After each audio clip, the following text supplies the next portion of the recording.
So guys, আপনি কি পায়রা পুষতে ভালোবাসেন? আপনি ভাবছেন পায়রা কোথা থেকে নিয়ে আসবো, বা আপনি কি খরগোশ পুষতে ভালোবাসেন, ভাবছেন সব থেকে ভালো খরগোশ কোথায় পাবো? তা আজকের ব্লগে আপনি চোখ রাখুন, আপনাকে সবকিছুই দেখাবো। সো গাইস, এখন যেহেতু বর্ষার সময় চলে এসেছে এবং আমাদের চাষি ভাইদের পাটের কাজ খুব চাপ কাজের, তো সেই কাজের জন্য যেগুলো ব্যবহৃত মানুষের প্রয়োজন সেগুলো আমি দেখাচ্ছি আপনাকে। তো এটা কি নাম বললেন? এটা হলো মাথায় মাথায় মানে মাথাতে দিয়ে যে জমিতে কাজ করা হয়? মাথায় দিয়ে জমিতে কাজ করে। কি দাম এগুলো? জল টল এলে পরে আটকায়, উঠা বয়। এগুলো 80 টাকা, 70 টাকা, 100 টাকা। কোনটা 80 টাকা, কোনটা 70 টাকা? এইগুলো 80 টাকা, এগুলো 70 টাকা, এগুলো 200 টাকা। 200 টাকা, এটা 200 টাকা মাথা, তাই না? মানে এইভাবে মাথায় দেওয়া হয়। হ্যাঁ, ওটা ওই পানি আটকানোর জন্য। পানি আটকানোর জন্য। আর পিছনে গুলো কি? এগুলো শ্যামলতা। শ্যামলতা? হ্যাঁ, শ্যামলতা। কি হয় এটা? এগুলো বৃত্তি তৈরি হয়। বৃত্তি তৈরি কাজে ব্যবহার করা হয়। বৃত্তি ওই জলে পেতে মাছ। আপনার বাড়ি কোথায়? আমার বাড়ি হইলো এই মুর্শিদাবাদী কুমারপুর বাড়ি। ঠিক আছে, থ্যাংক ইউ। সো গাইস, বুঝতেই পারছেন আমাদের এই বেলডাঙ্গা হাটে পেছে থেকে শুরু করে মুরগি রাখা, পায়রা রাখার খাঁচি, এমনকি মাছ ধরার জন্য বৃত্তি কিন্তু এখানে পাওয়া যাবে। তো আপনি অবশ্যই আসতে পারেন আমাদের বেলডাঙ্গা হাটে। সো গাইস, আজকে আমরা এসেছি বেলডাঙ্গা হাটে, যেখানে কবুতর বা পায়রা পাওয়া যায়। তো আমরা এসেছি এবং আপনাদেরকে সব কিছু দেখাবো। তো বলছি বলতে এখানে কি কি নামের পাখি বা পায়রা পাওয়া যায়?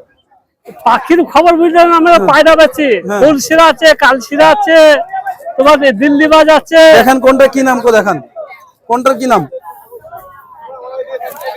খতন আছে। এটা কি নাম? খতন। খতন? হ্যাঁ। আর ফুলসুরা কোনটা? ফুলশিরা হইলো এইগুলি ফুলশিরা। হ্যাঁ। সো গাইস, দেখতে পাচ্ছেন এই সেই ফুলসুরা, এই সেই ফুলসুরা পাখি, খুব সুন্দর। না, আরেকটা কি নাম বলে? জিঞ্জিরা না কি নাম বলছিল? না, এটা একটা কাল নাম আছে একটা। হ্যাঁ, এটা কাল, এখানে আছে। এটা কালেঙ্কা আছে, শেত কালেং। হ্যাঁ, কালেঙ্কা শেত। কি দাম এটা? এটা 300 টাকা দাম।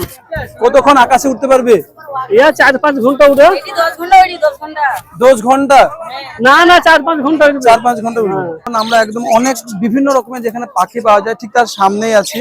তো এখানে অনেক রকম পাখি আছে, প্রত্যেকটা পাখির নাম আমি হয়তো জানি না। এবং এই পাখিকে সাজানোর জন্য যত কিছু প্রয়োজন যে পায়ের মধ্যে রাখা হয়, যারা শৌখিন থাকেন পায়রা বা পাখি পুষতে ভালোবাসেন, তাদের জন্য কিন্তু বেলডাঙ্গা হাট খুবই সুন্দর একটি জায়গা। আপনার মনের মতো সবকিছু এখানে পেয়ে যাবেন। এবং এখানে এটা পাখির ডিম তো ভাই, এখানে পাখির ডিমও পাওয়া যায়। এছাড়াও দেখতে পাচ্ছেন এখানে বিভিন্ন বড় ধরনের, এটা হয়তো বাইরের টাইপের কোনো কিছু পাখির নাম হবে। প্রচুর পাখি আছে। বলছি ভাই, এটা কি নাম গো? চিনি মুরগি।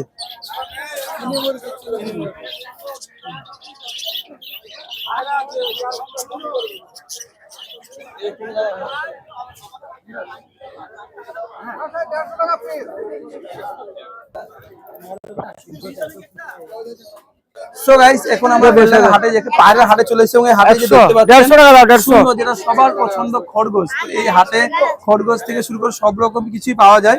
তো বলছি ভাই, খরগোশের দাম কি একটু বলে দাও। এখন 350 টাকা জোড়া বিক্রি হচ্ছে। মানে দুটোতে 350 টাকা দাম? হ্যাঁ। এগুলো বাড়িতে রাখলে মানে কিভাবে যত্ন করতে হবে? এমনি এটা ঘাস, তারপরে কফি, চাল, গম, মানে সবকিছু খাবে। এই খাঁচার মধ্যে রাখতে হবে নাকি খোলা জায়গায় রাখা যাবে? খাঁচাতে রাখা যাবে, আপনার বাড়িতে খোলা জায়গায় রাখা যাবে। আর এমনি খরগোশ কিছুতে খেয়ে নিবে, মানে কোনো শিয়াল টিয়াল এরকম কিছু ভয় আছে? শিয়াল একটু ভয়তে থাকবে। কুকুরে খেয়ে নিবে? কুকুরে। দাদার নামটা কি?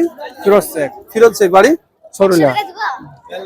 যদি কেউ খরগোশ কিনতে চায় অবশ্যই দাদাকে আসবে, পায়রা হাটে পাওয়া যাবে। তার নামটা আরেকবার তুমি বলে দাও। ফিরোজ শেখ। ঠিক আছে। কত করে দাম গো? 80। ক কেজি হবে?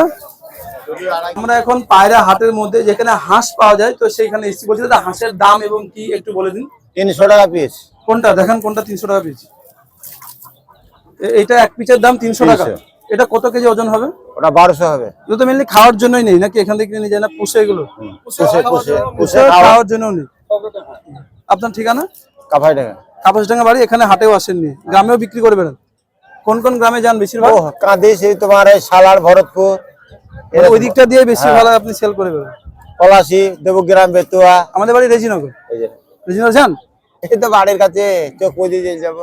সো গাইস, আজকের ভিডিওটি কেমন লাগলো অবশ্যই কমেন্টে জানান। যদি ভালো লেগে থাকে লাইক করতে ভুলবেন না। আর এরকম ভিডিও যদি দেখতে চান অবশ্যই আমাকে কমেন্টে জানান। আপনারা যেখানকার জায়গা আমাদেরকে দেখাবেন, আমরা চেষ্টা করবো সেই জায়গার ব্লগগুলো আপনাদেরকে দেখানো।